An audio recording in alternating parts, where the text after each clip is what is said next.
excited to be here today with Allison Manswell, who is a talent management executive who works for Fortune-ranked mid-size and small businesses in the areas of organizational effectiveness, leadership development, and diversity and inclusion.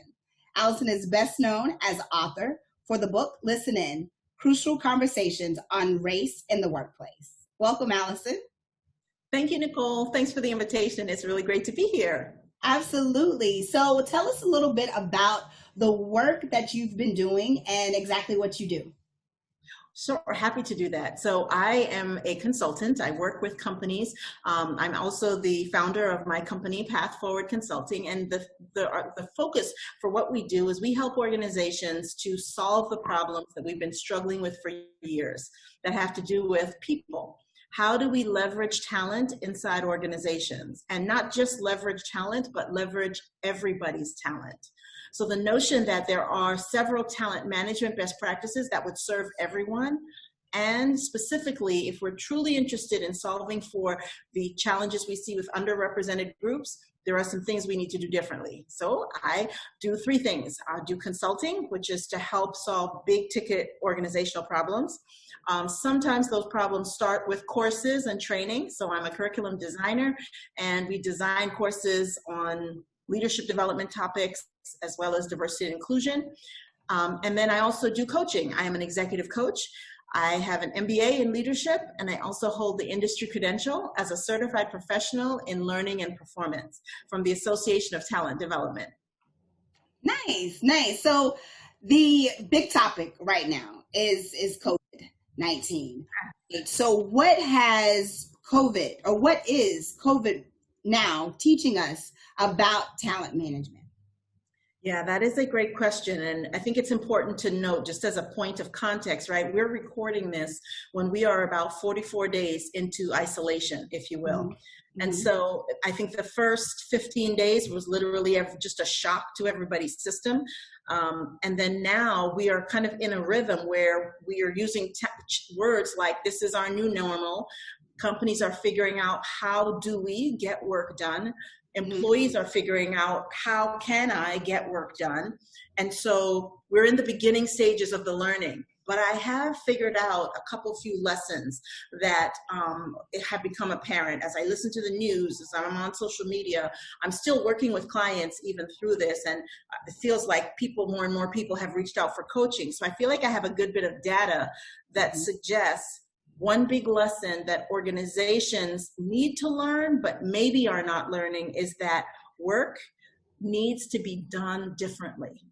And the big portion of that is we are accustomed to a business model where people sell time for money.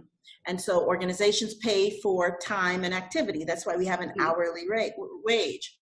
And what we're finding is that in an environment where you can't physically come to work and have leaders, supervisors, managers who monitor you while you are at work, organizations are now finding that they have to figure out how to measure work and not measure time. And so that's really, I think, the big lesson of COVID. And unfortunately, there will be some managers and leaders who are better at this than others, and there will be some who struggle terribly. The notion that you have an employee who's now working remotely, who's responsible for a series of tasks that used to get done in an office environment, I would imagine all of those employees have a certain amount of outcomes. And this concept is not exactly new. People have been talking about wanting to have a more flexible work style for a long time, right? People have been asking for this, but what has happened is we've sort of held on to the very traditional way of getting work done. And then along comes COVID, where in about 14 to 21 days, upended everything we know about how work gets done. And so that's the one big thing that I would say is that the first thing is COVID is teaching us that we need to be more focused on outcomes and less focused on time spent. Yeah, that's so true, so true. So what is the secret sauce for why you've been so successful at engaging large companies and diverse people with this conversation in particular? Well, that's interesting because part of what COVID has taught us is another big lesson about race.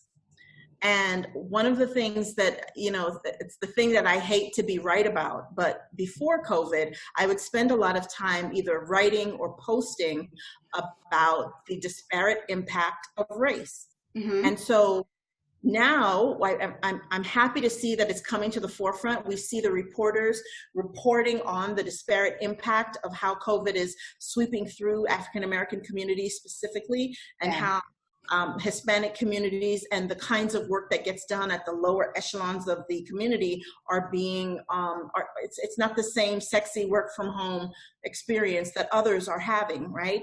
And so this conversation about race, I think after COVID, it's probably going to be a little bit more palatable. People will understand now why it is, in fact, very important to talk about race in the workplace, to talk about the disparate impact. And so, to be honest with you, it was a little bit more convincing people before. I have several clients, large organizations, who have implemented the entire conversation of race and have cascaded it all the way through their organizations. And I think that's where your question comes from. The way we've been successful in hosting a conversation about race is because we actually bring out of the shadows the conversation we're not having. Mm. What I mean by that is, when we have sought to talk about race in the past, we have made a few errors, I think. We, number one, assume that everybody's having the same conversation. So we launch into this conversation and say, well, we've made a lot of progress with race, and we start from this place of good intentions, which is awesome. I believe for the most part, most people have good intentions. However, for a conversation on race, if you have someone in the room who's a person of color, and you have someone in the room who experiences the workplace as someone who is white and in the corporate majority, that person might be more inclined to talk about the intention of race in the workplace, and the person of color might be more inclined to be focused on the impact of how they're experiencing race in the workplace. So our secret sauce has literally been to understand the nuance of why we don't talk about race, engage people around why we should talk about race, mm-hmm. and then we take them through a very scientifically designed conversation on how can we talk about race in a way that leaves everybody whole. Yeah. And I've been fortunate enough to sit in on the session that you did for a Network of Executive Women here in North Texas with the group, I believe it was FedEx. And it was just so powerful to see, kind of like the light bulbs that came on in people's heads, the way you framed the conversation, the way you talked about it. It kind of seemed like they may have understood a little bit about it at first, but then the way you explained it and the way you framed that entire conversation, you could see the light bulbs come on, and they were like, oh, I get it now. So I've seen an action doing that, and it is a powerful thing to experience. So let's talk about why you're so passionate about understanding the impact of generations in the workplace. Yeah, so it's interesting because, as you said in the beginning, right, I am most well known, I would imagine, for people who have worked with me for the last 25 years that I've been doing this. They know me in talent management, and then more recently, of course, when Listen In came out, everybody was kind of knew me as the author of a book on Listen In. And what people don't know about me is that I am equally passionate about the impact of generational differences in the workplace. Mm-hmm. Part of the reason I'm so passionate is because I often say I used to have three children, if you will. Then as they were getting older, I said I had three sons. And now that, I feel like they're all grown up, I look at them as my three millennial roommates. And because of their ages, my oldest is 28, my second son is 23, and my youngest is about to turn 18, right? They are actually three generations of millennials. Yeah. So they start from the OG millennial to being a Gen Z, And then I have a 2020, you know, so it has been a real eye opener to go from watching them just be my knucklehead sons to now I interact with them as employees. Yeah. And I learn so much about how they think and what they are bringing into the workplace in terms of their orientation, how they look at the world. Certainly they have some benefits that maybe other people don't have, but they have a way of looking at the world and understanding work and creating ideas and being innovative. And then they take all of that into a workplace that might be led by people in previous generations. And I mean, I raised my hand, I'm a Gen Xer. And so they go to work and they might have a Gen X boss, or they might have a baby boomer boss, or they might have a traditionalist professor. And so I get to come home then, and then at the dinner table, I get to hear all of this data, almost like a laboratory. So I realize that solving for generational differences is one of the next big diversity areas that we're going to have to solve for. It's also the one that right now we are not doing well at. We still use very derogatory language. You will hear people say things like, well, you know, those kids that we're hiring today, again, nothing about that is empowering or appropriate, quite frankly. And so if it was any other group we'd be talking about, that would be a trip to HR. But we somehow still are okay with speaking about the younger generation in somewhat of a derogatory fashion. And so I'm really passionate, not just because my sons are now out in the workforce and I want them to be as successful as they can be, all the while being Black. I'm really excited for how this next generation is going to solve some of the problems that, frankly, we couldn't solve. Absolutely. Because what is it now? We have there's 5 generations that are in place right now. Yeah, so actually on the cusp of 6 even. So these 5 generations that are now working together in the workplace, and I almost feel like COVID is going to create another generation in and of itself, right? The generation that worked from home with their parents for a long period of time will become a generation in and of themselves. But we are at this really beautiful cusp. And to be honest with you, one of the other things that's going to come out of COVID is that everyone who was afraid of what technology would bring, and everyone who was kind of afraid and resisting, you know, these young people want to be on technology doing everything. Yes. What's going to happen is we're going to come out of COVID and there will be no longer any excuses. People will say, wait a second, we're going to have to use technology because that's what we've been doing for the past X number of months. And so I really feel like leadership development and an orientation around generational differences is going to need to become a part of how companies recover post-COVID. And that was one thing you already answered. The next question that I was going to have is when it comes to us returning to work for the people who have been kind of assigned to work from home during COVID, what challenges is that going to bring forth for the generational differences? What should people be, or what should companies be thinking about when it comes to returning back to work? Yeah, that's a great question, Nicole, because the reentry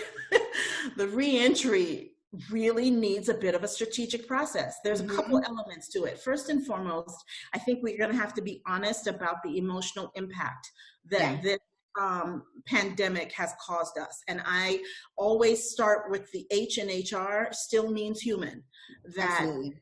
Are individuals who have literally been through trauma. It is very upsetting to turn on the news every day and to see literally the death count rising, to see images on the television of people in body bags being loaded into freezer trucks. Yeah. The psychological impact of that, I think, needs to be addressed. And it starts with us as individuals being honest about what has been our own personal impact. Then the next degree of impact is that there are many of us, over 60,000 of us at this point, who have actually lost a loved one in this pandemic. So the nature of the loss, the suddenness of it, that is a layer to be unpacked. And then even after we get through the emotional pieces and it comes back to how we work, there's a very functional part where what are the different ways that we interact with each other? Yeah. So I remember writing guidance for one of my clients back in, it was late February, early March. I was writing an announcement to all employees that talked about the fact that we were going to suspend handshakes. And so the notion was now when we met with patients that we would no longer shake hands. And I wrote this little blurb about why we were stopping shaking hands. Well, I heard Dr. Fauci say on the news the other day that that's probably something we will never return to. We probably won't go back to a time where we just shake hands as a normal greeting.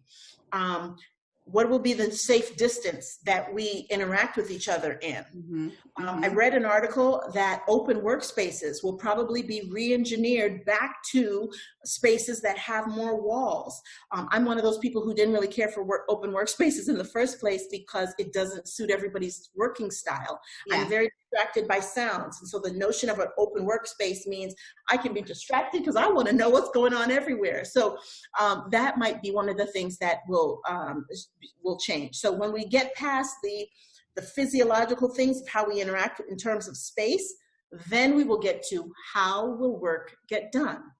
And what will happen is the thing that should have been occurring in the first place, where we tie every single job and every single role to specific outcomes, and we teach people how to be focused on outcomes, meaning is the person in this job fulfilling the outcome of that role, as opposed to getting caught up on who's the person doing the job, what's their hairstyle, how do they dress, do they fit the company culture, all that stuff that people like you and I have been trying to unravel folks from for years and years. I hope that it will become a little less important, because now we will go back to how will the work get done. Yeah. That's very important. So any last thoughts, any last messages that you want to share while we're here today? I think that we're at a beautiful period in time, right? And there's this saying that people use often that the Japanese word for crisis is also the same word for opportunity. And so we have this beautiful opportunity to leverage COVID in our individual lives. Hopefully the little extra time that we're all having at home, and just the fact that we have slowed down to a slower pace, my hope is that we are really using it as a time for real personal development. Yeah. And really reflection. And in case anybody needed to be plugged back into what's really important in life, and the fact that keep the main thing, I'm hoping that comes out of COVID. And on a grander scale, from an organizational perspective, the consulting that I'd like to see my clients implement is, why not use COVID, the lessons it's taught us, the lived experience it's giving us in a full body experience, why not use it to shift our organization's cultures into the version that we really, really want? Because this pandemic has given us a beautiful opportunity to do things differently and to get to a place we were struggling to get to before. Absolutely.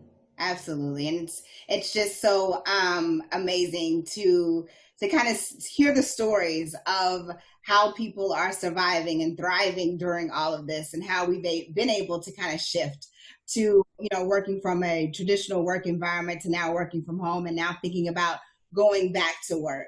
So I appreciate all of your insights, and thank you so much for sharing this with me and with everyone else today, because I think it's been very beneficial. So thank you. Thank you so much, Nicole. I love doing this. You ask great questions, and I'd love to come back again. Awesome. Thank you so much. Take care. Take care.